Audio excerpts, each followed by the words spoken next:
जय हिंद छात्रों। आज हम बहुपद का बेसिक जिसमें बताते हैं कि ये थ्योरी बताएंगे और लेक्चर हमें वन वीडियो अपलोड कर दिए हैं यूट्यूब पर छात्रों।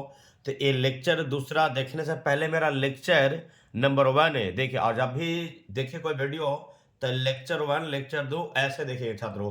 तो ये मेरा थ्योरी का ये लेक्चर नंबर दूसरा आज बताएंगे, जिसमें लेक्चर वन का पूरा वीडियो देख लेगा तभी लेक्चर का दूसरा नंबर देखेगा छात्रों, तो ज़्यादा समझ में आएगा। तो आज हमें बेसिक बताएंगे लेक्चर नंबर दूसरा का, ठीक है। वो भी क्या चीज के बारे में, तो बहुपद का जो बेसिक है, जो क्लास 9 के लिए भी महत्वपूर्ण है और 10 के लिए भी है। ऐसे मेरा उद्देश्य है 10 का, अरे अगर 9 भी पढ़ेगा तो पूरा 9 में भी ऐसे 9 भी पढ़ना और 10 भी पढ़ना, दोनों बहुपद के बारे में पढ़ना। तो छात्रों ये मेरा 20 से 30 मिनट का वीडियो होगा। अगर पूरा शुरू से लेकर अगर अंत तक देख लिया तो उम्मीद रखते हैं कि पूरा पूरा परिभाषा में बोल के याद करवा देंगे और लिखने का काम बहुत कम करेंगे। हमने सारा कंप्लीट कर दिया और जब भी कोई वीडियो समझाएंगे और बताएंगे तो लिखना नहीं है छात्रों, पहले सुनना है, पहले समझ लो उसके बाद लिखना है, ठीक है। अरे 5-6 मिनट देखने समझ में नहीं आएगा, ये शुरू से लेकर अंत तक देख लिया तो पूरा उम्मीद रखते हैं कि पूरा याद हम करवा देंगे छात्रों। तो बस धैर्य के साथ बने रहे और हम शुरुआत करते हैं। पहला परिभाषा देखें छात्रों, क्वेश्चन है मेरा कि बहुपद का घात का परिभाषा। मैंने बहुपद का घात किसे कहते हैं, बहुपद का घात किसे कहते हैं। तो सुनेगा छात्रों, आराम से देखेगा कि बहुपद में चार का, सुनेगा क्या बोल रहे हैं, बहुपद का चार का महत्तम घात बहुपद का घात कहलाएगा। तो बोलेगा सर चर क्या होता है, तो चर को सूचित किया जाता है एक्स और वाई से और जेड से। पूछ दिया कि चर को सूचित कौन चीज किया जाता है, एक्स वाई जेड से।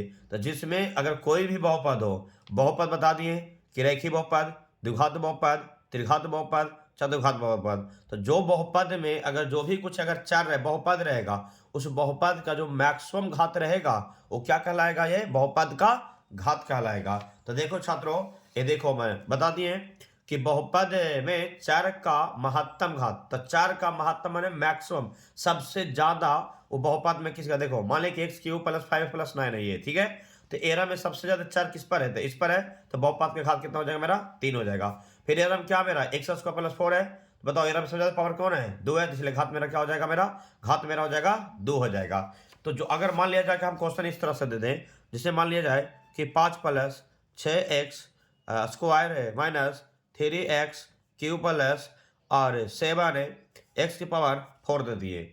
आइए इस पे पूछेंगे कि बहुपद का घात कितना होगा, तो बताएगा कि घात कितना होगा मेरा 4। तो एरा में सबसे ज्यादा घात कौन है, ये है मेरा बहुपद का, तो इसलिए घात क्या होगा 4। तो याद रखिएगा, तो परिभाषा क्या बोलेंगे, 4 का अधिकतम घात, फिर से सुनो, 4 का अधिकतम घात बहुपद का घात कहलाता है। जिसमें 4 में क्या एक्स वाई जेड से सूचित किया, 4 को कौन चीज सूचित किया जाता है, तो एक्स वाई जेड से, याद रखिएगा, ठीक है। हम आगे अब बताएंगे। अब देखिएगा बहुपद हो गया, अब बहुपद का घात बता दिए, बहुपद का वर्गीकरण। तो बहुपद को निम्नलिखित प्रकार से निम्नलिखित प्रकार का होता है। तो पहले कुछ आएगा एक पदी बहुपद, क्या आएगा, एक पदी बहुपद। अगर सुन लिया शुरू से अंत तक तो पूरा पूरा कंप्लीट कर देंगे। तो मेरा क्या है, एक पदी।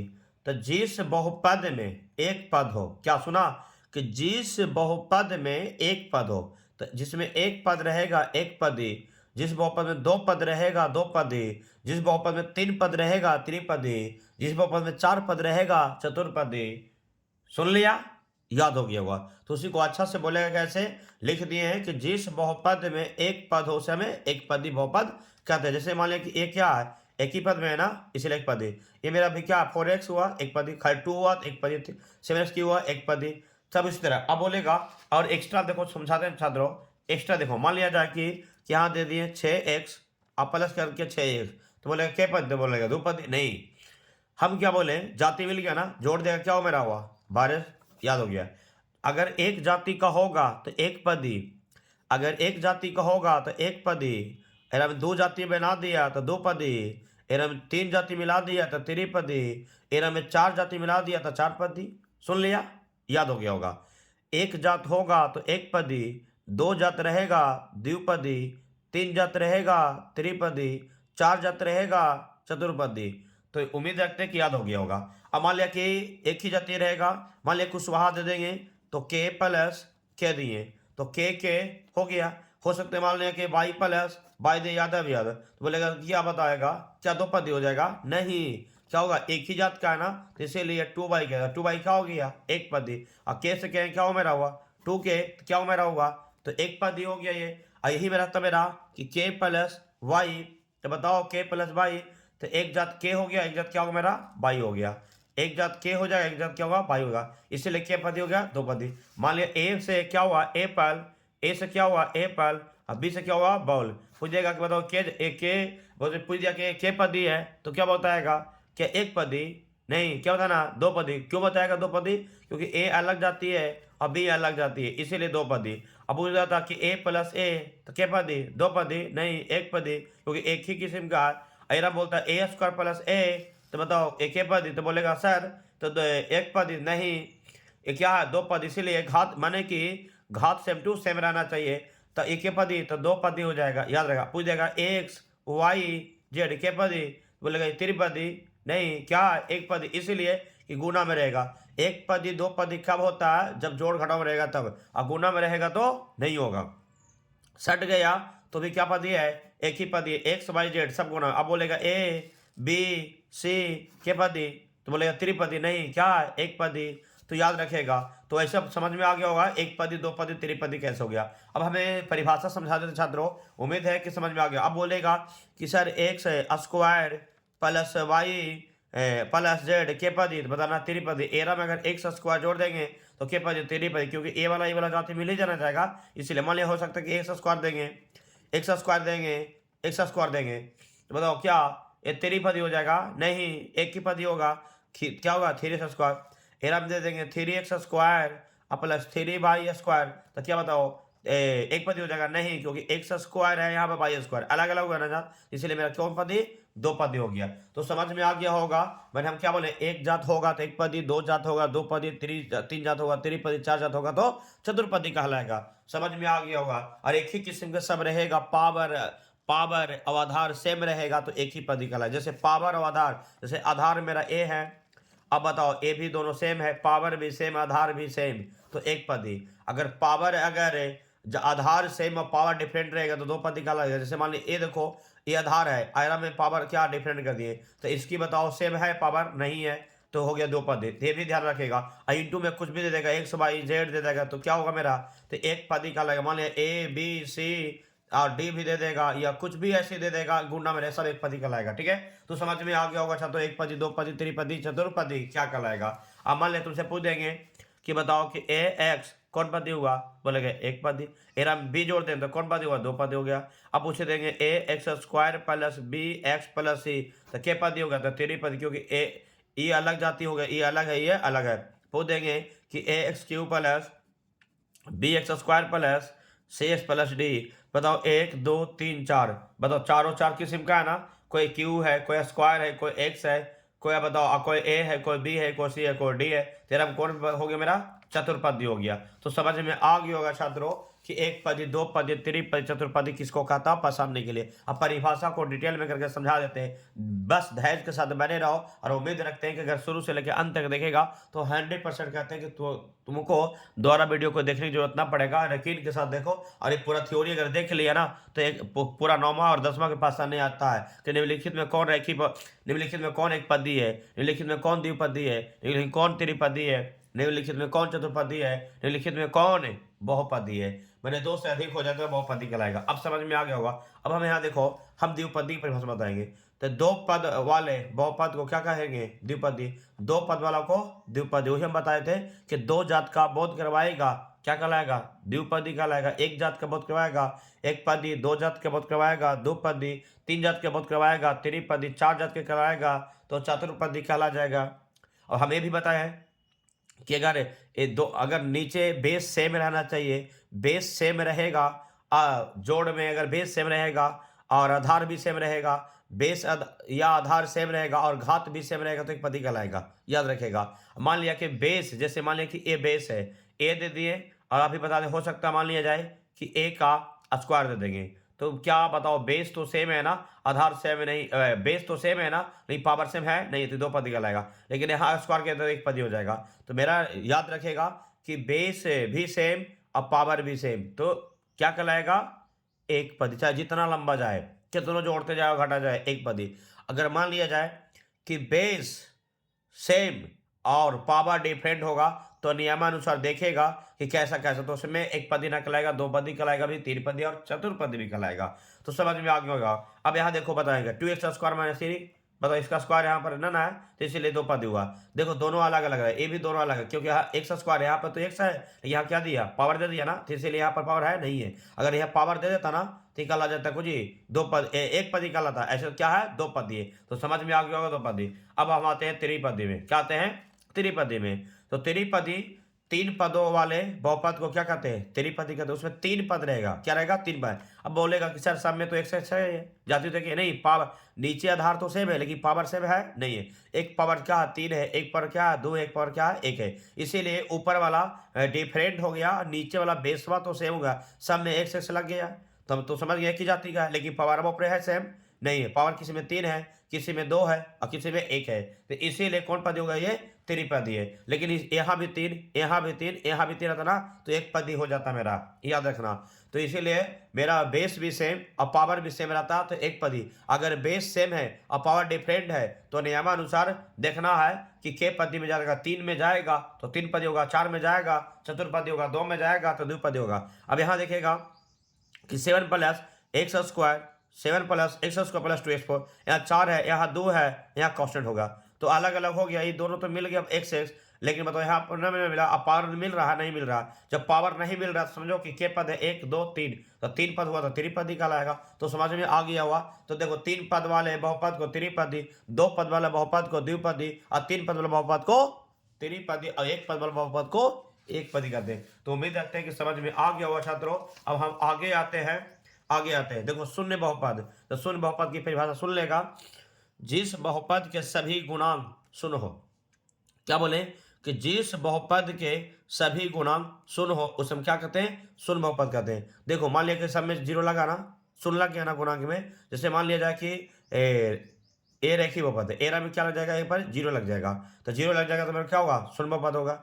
तो देखो 0 × s करेंगे तो जीरो हो गया ना एरा में। अब बताओ जीरो अगर जोड़ेंगे भी तो सब खाली जीरो है, माने जीरो आ गया ना, जीरो आ गया तो शून्य बहुपद होगा।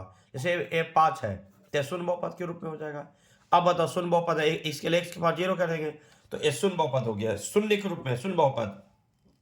तो जिस बहुपद के सभी गुणांक शून्य हो उसे क्या कहेंगे, शून्य बहुपद कहेंगे। तो अब बताते हैं इस शून्य बहुपद के रूप में हो जाएगा। अब बताते हैं कि यहाँ देखो जीरो लग गया, यहाँ भी जीरो है, यहाँ भी जीरो, तो सब शून्य लग गया ना, तो इसीलिए अब खाली 5 भी देंगे तो शून्य बहुपद इसीलिए कि x पर क्या हुआ, जीरो, तो शून्य बहुपद के रूप में। एक रहेगा तो रेखी बहुपद कहलाता, शून्य बहुपद जिसकी घात जीरो हो गया तो शून्य बहुपद कहला जाएगा इसका। तो समझ में आया, शून्य खाली भी जीरो दे देंगे, इस तरह का शून्य बहुपद भी हो गया। तो समझ में आ गया होगा कि शून्य बहुपद कहता किसको है। तो याद रखना कि जिस बहुपद के सभी गुणांक शून्य हो उसे हम क्या कहते हैं, शून्य बहुपद कहते हैं।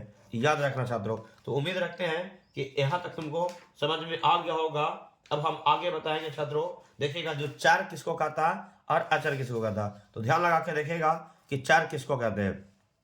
चार राशि, बहुत से लोग समझ में ना आता कि चार राशि किसको कहते हैं। वो वैसी राशि जिसका मान गणितीय प्रयोग में बदलता या अस्थिर रहता है उसे हम क्या कहते हैं, चार राशि। अब ए से लेकर जेड तक हम क्या बोलेंगे, चार बोलेंगे। लेकिन चार राशि को सूचित किया जाता है किसको, एक्स वाई जेड से। लेकिन ए से लेकर जेड तक जितने भी है ना उस सब चार है।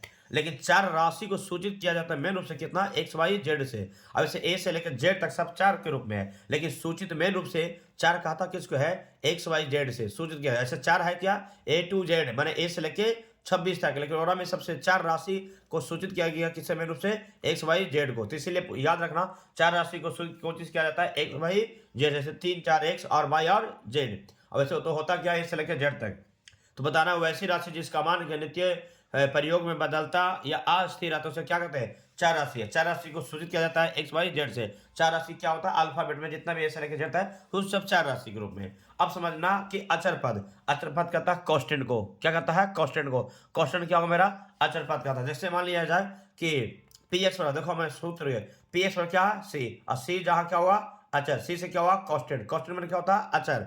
अब वास्तविक संख्या, वास्तविक संख्या किसको बोलते हैं, जो बताते हैं परमेय संख्या हो या अप्रमेय संख्या हो। वो परमेय संख्या भी रहेगा और अपरमेय संख्या रहेगा, उसको क्या क्या कहेंगे, वास्तविक संख्या। और वही क्या होगा मेरा, अचर पद। अचर पद को अंग्रेजी में क्या बोलते हैं? कांस्टेंट। क्या बोलेंगे? कांस्टेंट। पोलिनोमियल में क्या होगा? बहुपद। तो इसीलिए बताया गया कि PS और C, जहां C क्या है? अचर। क्या है? वास्तविक संख्या है, जिसे हम क्या कहते हैं? अचर बहुपद कहते हैं, जिसका घात क्या हो? शून्य हो। तो आप सिंपल तरीका इससे भी बता सकता है, जिस बहुपद का घात शून्य हो, जिस बहुपद का घात शून्य हो, जिस बहुपद का घात शून्य हो, उसे क्या कहेंगे? अचर बहुपद। जैसे मान लिया जाए ये 4 दिए, ये क्या दिए हैं? 9 दिए। ये 4 दिया, कितना दिए? 9 दिए। बताओ एरा में कैसे घात शून्य हुआ? जैसे मान लो किसी के पावर 0 रहेगा, उस समझना कि क्या हो जाएगा? मेरा 1 हो जाएगा। किसी के पास 0 रहेगा, उस वैल्यू क्या हो जाएगा? 1 हो जाएगा। मान लीजिए कि 4 दिए और 4 के x पर क्या दिए? 0। और अब किसके बराबर है? तो ये 4 के बराबर है। किसके बराबर है? ये तो 4 के बराबर है। अब x पर 0 का वैल्यू कितना होता है? 1। तो 4 गुना 1 का कितना हो जाएगा? मेरा 4 ना आएगा। तो इसीलिए याद रखना है, इसीलिए याद रखना है कि जिसकी घात, जिस बहुपद का घात, अच्छा बहुपद को सुनना, जिस बहुपद का घात शून्य होगा उसे हम क्या कहेंगे?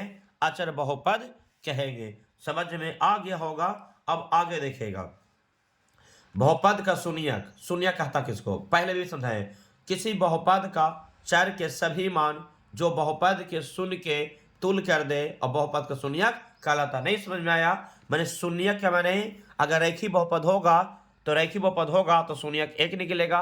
द्विघात बहुपद होगा शून्यक 2 निकलेगा। त्रिघात बहुपद रहेगा तो शून्यक 3 निकलेगा। चतुर्घात बहुपद रहेगा शून्यक 4 निकलेगा। तो यहाँ बताओ कि यहाँ रेखी बहुपद है। जैसे ए मैंने कि ए एक्स प्लस क्या दिया था? बी दिया था। अब इसको कह रहे इक्वल 0 करेंगे, एक्स के मान निकलेंगे तो ए एक्स पर क्या मेरा हो जाएगा? माइनस बी हो जाएगा। तो एक्स पर क्या मेरा होगा? माइनस बी बढ़े।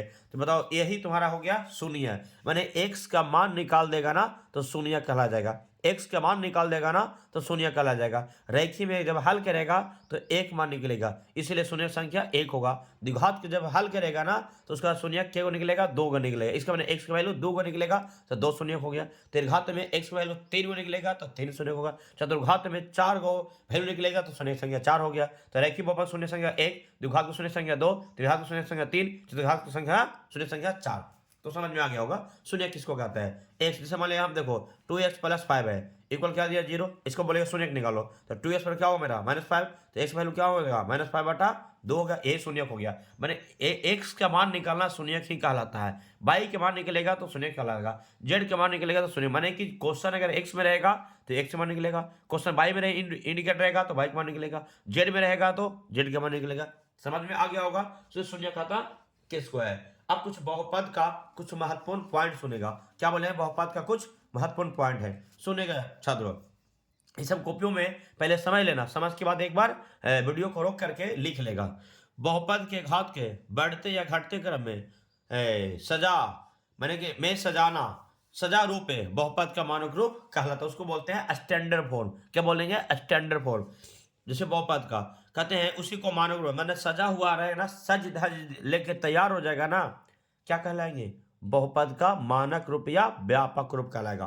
फिर से सुनो, बहुपद का घात के बढ़ते या घटते क्रम में सजा रूप बहुपद का मानक रूप या व्यापक रूप अंग्रेजी में स्टैंडर्ड फॉर्म कहलाता। समझ में आ गया होगा। बहुपद का 4 का उच्चतम मान, उच्चतम है घात अगर बोलेगा, कहा गया कि बहुपद का 4 का उच्चतम मान बहुपद का घात कहलाता है। सुनेगा, बहुपद का 4 का उच्चतम मान, उच्चतम, एक मिनट, उच्चतम घात है ये, क्या है? उच्चतम घात।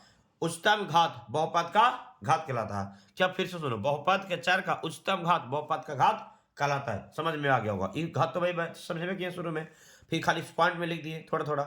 दो बहुपदों का योगफल, अंतर और गुणनफल हमेशा क्या कहलाता है? बहुपद। ये सब पॉइंट है।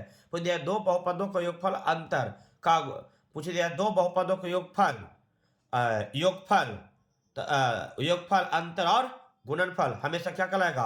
बहुपद कहलाता। बहुपद होता है। दो बहुपदों को भागफल, कहता दो बहुपदों को भागफल हमेशा बहुपद नहीं होता। याद रखेगा, दो बहुपदों का भागफल हमेशा बहुपद नहीं होता है। प्रत्येक बहुपद के प्रमेय का व्यंजक होता है, लेकिन प्रत्येक प्रमेय संख्या का व्यंजक बहुपद नहीं होता। और कुछ नोट पॉइंट में हम लिखे जो सुनेगा छात्रों, बहुपद को कुछ कंडीशन है पहचानने के लिए। और इसके बाद एग्जाम्पल है कि बहुपद को हम कैसे पहचानेंगे। अगर 4 का घात ऋणात्मक रहेगा, सुनना बढ़िया है, बहुपद को पहचानने के लिए फिक्स है 2 नंबर हर एक चलाता है। 4 का घात अगर ऋणात्मक, अगर 4 की पावर में माइनस रहेगा और कुछ भी अंक रहेगा तो समझो कि बहुपद नहीं कहलाएगा। समझ में आ गया होगा?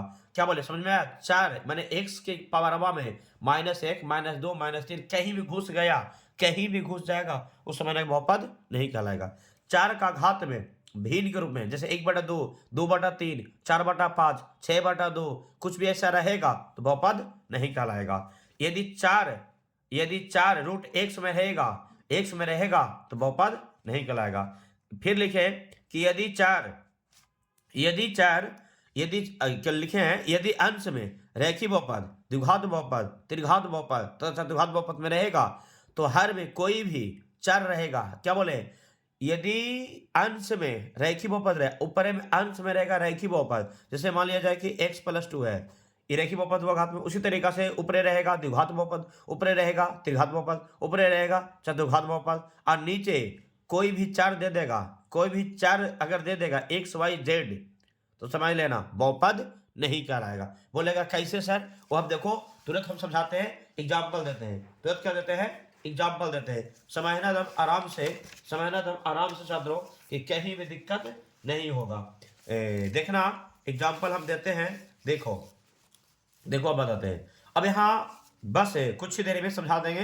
कहते हैं कि बहुपद को कैसे पहचाने और कौन कौन बहुपद है। सुनो, यहां से फिक्स हो जाएगा 2 नंबर के लिए एकदम 100%। बहुपद को कैसे पहचाने और कौन कौन बहुपद है और कौन निम्नलिखित में कौन बहुपद नहीं है, ये भी बताएंगे। तो अब देखो एरा में जितनी भी दिया गया ना, x + 1, 2x + 1, -3x + 1, 6x - 6, -2x plus खाली 5x, ये सब क्या है, रेखीय बहुपद है। जिसकी x की पावर 1 हो जाएगा ना और कोई भी पावर में माइनस नहीं रहेगा ना, समझना कि रेखीय बहुपद हो गया। एरा में देखो सब में 2 रहेगा, पावर सब में 2 रहेगा, है ना, सब में 2 है, समझो द्विघात बहुपद हो गया। ऐसा देखो इस तरह का कोई भी ऐसा रूप में अगर आ गया, खाली अगर एक भी खाली है तो भी द्विघात बहुपद है। अगर जैसे द्विघात बहुपद का 3 टर्म होता, देखो ये स्टैंडर्ड फॉर्म में है क्योंकि 2 पावर है, 1 पावर है, फिर कांस्टेंट है, तो इसको बोलेगा स्टैंडर्ड फॉर्म। ये बोले स्टैंडर्ड फॉर्म है तो नहीं है, क्योंकि खाली 2 ही है, इसका पर और आना चाहिए। क्या बोले ये स्टैंडर्ड फॉर्म है, नहीं है, स्टैंडर्ड फॉर्म है, नहीं है, ये स्टैंडर्ड फॉर्म है, ये स्टैंडर्ड फॉर्म है, ये स्टैंडर्ड फॉर्म है, नहीं है, स्टैंडर्ड फॉर्म है, नहीं है, स्टैंडर्ड फॉर्म है, नहीं है, ये मानक रूप नहीं, मानक रूप में रहना चाहिए 2 घात 1 घात फिर कांस्टेंट, ऐसे द्विघात बहुपद का। तो ये द्विघात बहुपद हो गया। त्रिघात बहुपद में देखो एक स्टैंडर्ड फॉर्म में है तो हाँ त्रिघात बहुपद में है, ये त्रिघात बहुपद है और स्टैंडर्ड फॉर्म में है, तो 3 है, 2 है, फिर 1 पावर है, फिर कांस्टेंट होगा। तो ये त्रिघात बहुपद है, सबकी पावर में देखो त्रिघात बहुपद। क्या ये त्रिघात बहुपद है? देखो यहाँ 2x3 5x दिया 7 दिया, त्रिघात बहुपद है, ये त्रिघात बहुपद नहीं है। खाली अब बताओ x3 यहाँ त्रिघात बहुपद है तो हाँ त्रिघात बहुपद है, ये त्रिघात बहुपद है, ये त्रिघात बहुपद है, ये त्रिघात बहुपद है, यहाँ से लगे ये त्रिघात बहुपद है, ये भी त्रिघात बहुपद, यहाँ त्रिघात बहुपद है, ये भी त्रिघात बहुपद है। लेकिन जब 3 रहेगा घात, 2 रहेगा, फिर 1 रहेगा, फिर 0 हो जाएगा, तो इसको बोलते हैं स्टैंडर्ड फॉर्म में। मान घटते हुए क्रम में रहेगा या बढ़ते हुए क्रम में रहेगा तो क्या कहेंगे, उसको व्यापक रूप का स्टैंडर्ड फॉर्म कहेंगे। तो जिसकी घात 3 रहेगा, समझो खाली अगर बाई क्यू भी है ना तो कौन बहुपद है, त्रिघात बहुपद, लेकिन स्टैंडर्ड फॉर्म में नहीं है। अब बोलेगा बताओ इसकी पावर 4 है, क्या स्टैंडर्ड फॉर्म में नहीं है, लेकिन कौन सा बहुपद है, चतुर्घात बहुपद, खाली 4 हो गया, समझो चतुर्घात बहुपद, लेकिन माइनस नहीं रहना चाहिए। ये बताओ कि ये 4 है, 3 है, 2 है, 1 है, ये स्टैंडर्ड फॉर्म में, क्योंकि देखो ये 4 घात है, फिर 3 घात है, 2 घात है, फिर 1 घात है, फिर कांस्टेंट है, तो ये स्टैंडर्ड फॉर्म हो गया। लेकिन कौन सा बहुपद है, चतुर्घात। जिस बहुपद में सबसे ज्यादा पावर रहेगा ना वही बहुपद कहलाएगा चतुर्घात बहुपद। ये बताओ यहाँ तक है, ये भी चतुर्घात बहुपद है, लेकिन ये क्या स्टैंडर्ड फॉर्म में है, नहीं है। क्या यहाँ पर बताओ, क्या ये बताओ कि यहाँ तो बताओ ये चतुर्घात बहुपद है, नहीं है, ये द्विघात बहुपद है। खाली इतना रहेगा तो क्या माइनस है, खाली इतने है ना कि 7x² + x + 5 क्या होगा मेरा, ये द्विघात बहुपद। तो समझ में आ गया होगा कि बहुपद रेखीय कैसे होता है, द्विघात कैसे होता है, त्रिघात कैसे होगा, चतुर्घात कैसे होगा। अब स्टैंडर्ड फॉर्म किसको कहता है, और स्टैंडर्ड फॉर्म में नहीं रहता है इसको कैसे है, स्टैंडर्ड फॉर्म में रहता है जो पावर घटते जाता है। ला जैसे चतुर्घात में 4 होगा, 3 होगा, 2 और 1 होगा, रेखीय में 1 होगा, कांस्टेंट होगा, द्विघात में 2 होगा घात, फिर 1 होगा, फिर कांस्टेंट होगा, त्रिघात में पहले 3 होगा, फिर 2 होगा, फिर 1 होगा, फिर कांस्टेंट होगा, चतुर्घात में 4 होगा, फिर 3 होगा, फिर 2 होगा, फिर 1 होगा, फिर कांस्टेंट होगा। तो इस तरीके से अब बोले बहुपद नहीं है, निम्नलिखित में बहुपद कौन नहीं है, तो इसमें कोई बहुपद नहीं है, इसलिए कि कैसन कैसे रहेगा तो बहुपद नहीं कहलाएगा। अगर इस रूप में रहेगा बहुपद है ही नहीं, इस रूप में भी बहुपद ऐसे रहता है, 1 घात 1 है तो इतना रहता हो जाता है, लेकिन नीचे क्या लगेगा, 4 लग गया ना, तो नीचे अभी ना समझाते हैं कि नीचे 4 लग जाएगा तो बहुपद नहीं कहलाएगा। तो ये कोई बहुपद नहीं है, ए भी कोई बहुपद नहीं है, ए भी कोई बहुपद नहीं है, ए भी कोई बहुपद नहीं है, ए भी कोई बहुपद नहीं है, ए भी कोई बहुपद नहीं है। अगर ऐसा अगर रह गया, हम क्या बोल रहे हैं, अगर ऐसा अगर रह गया, ऐसा रूल में कहीं भी अगर दिख जाएगा, नीचे देखो 4 रहेगा, अगर नीचे कोई रेखी बहुपद द्विघात बहुपद दे दिया तो बहुपद नहीं रहेगा। अगर नीचे देखो कोई दे दिया ऐसा ना, तो ये भी अगर नीचे x दे दिया, नीचे 4 घुस गया x y z, तो बहुपद नहीं कहलाएगा। कोई पावर में अगर घात पहुंच गया, कोई घात माइनस में रहेगा, वो भी बहुपद नहीं कहलाएगा। कोई x के पावर, कोई 4 के पावर में माइनस में 1/2 रहेगा तो भी नहीं कहलाएगा। अब प्लस में भी 1/2 रहेगा, 2/3 रहेगा तो भी बहुपद नहीं कहलाएगा। तो उम्मीद रखते हैं कि बहुपद को भी पहचाने कैसे, और कैसे कंडीशन बहुपद को नहीं कहलाएगा और कैसे बहुपद कहलाएगा वो भी बता दिए। और इतना एग्जाम्पल दिए, अगर इस कंडीशन को देख लिया और समझ लिया कैसे कंडीशन में रहेगा बहुपद नहीं कहलाएगा। देखो यहाँ पर -1/2 दिया, 3/2 दिया। अब ये बताते हैं कि y+1 है, ये गलती दिया, ये y+1 है तो बहुपद कहला जाए, इसलिए कि नीचे कुछ आई ही दे देते हैं कि y के 3 दे देंगे तो ये बहुपद नहीं कहलाएगा, बहुपद नहीं कहलाएगा। तो छात्रों उम्मीद रखते हैं कि समझ में आ गया होगा। तो जब आ गया होगा ना, तो वीडियो अगर पसंद लगा होगा और अच्छा लगा होगा ना, तो दबा के शेयर करो और लाइक करो भी, और ज़रा मैंने दिक्कत होगा ना तो कमेंट भी करो। अच्छा लगा तो यस या नो के जवाब दो, और कुछ जरूर कमेंट में लिखो अगर पसंद लगा। और वीडियो को पूरी परिवार पूरा दबा के शेयर करो, पूरी ग्रुप में जहाँ है पूरी खानदान में पूरा फैला दो छात्रों आग की तरह। तो जैसे अगर कुछ जैसे इतनी मेहनत कर रहे हैं छात्रों तुम लोग के लिए, तो कुछ तो बनता है ना, तो कुछ हम मांग तो नहीं रहे, बस दबा के शेयर करो, लाइक करो बस। और हमें उम्मीद रखते हैं, और मजा आएगा तब करो, नहीं मजा आएगा तो डिसलाइक भी कर सकता है, कोई दिक्कत नहीं है। और ये पूरा उम्मीद रखते हैं शुरू से अगर अंत अगर देख लिया ना, तो 100% कहते हैं कि वीडियो तुमको समझ में आ ही जाएगा। और ये एक बार समझ में जब आ गया तो उसको जाके पहचानो, जाके देखो, ट्राई करो पहचाने आता है कि बहुपद की नहीं। और देखो कि बनाने के लिए कोई थोड़ा सा और अगर कुछ प्रॉब्लम हुआ होगा तो आप कमेंट करो कि कहाँ से सर कैसे क्या होगा, कुछ जरी मैंने गलती मुझसे हो गया होगा तो कमेंट करो, ऐसा नहीं कुछ मिस्टेक हो जाता है कभी कभी। तो इसके लिए सॉरी छात्रों, और हमें बताते हैं कि उम्मीद रखते हैं कि समझ में आ गया होगा, ठीक है। और बताते हैं कि अगला अब हमारा थ्योरी लेक्चर 3 होगा। अभी इतनी थ्योरी नहीं है, ये थ्योरी 2 हुआ। अगला थ्योरी आएगा जब मुख्य रूप से बहुपद का सूत्र बताएंगे, बहुपद के बारे का सूत्र, बहुपद का ये तीसरा होगा ना जो बहुत ज़्यादा इंपॉर्टेंट है। तीसरा जानेगा, तीसरा थ्योरी जब देखेगा ना तभी तुमसे मैथ बनना चालू होगा। ये तो बेसिक था, अगला भी बेसिक था, चालू होगा ना जो कल वाला से स्टार्ट होगा मैथ, कि मैथ बनाएंगे। और जो तीसरा लेक्चर जब खत्म कर देंगे बहुपद का, तो मेरा मैथ बताएंगे टाइप बाई टाइप, एक दिन में एक वीडियो में 4 से 5 टाइप बताएंगे। और पूरी टाइप जो बताएंगे उस पर क्वेश्चन भी बताएंगे, जैसे क्लासरूम में होता उसी तरफ से बताएंगे, जैसे क्लास में पढ़ाया जाता है टाइप बाई टाइप, उस तरह से वीडियो में भी टाइप बाई टाइप। और शुरू से लेकर लगातार बने रहेगा ना, तो पूरी मैथ का फुल कोर्स तैयारी करवा देंगे यूट्यूब पे छात्रों, बस लगातार बने रहो। उम्मीद रखते हैं कि समझ में आ गया। हम वीडियो कहीं पर अंत करते हैं छात्रों। जय हिंद छात्रों।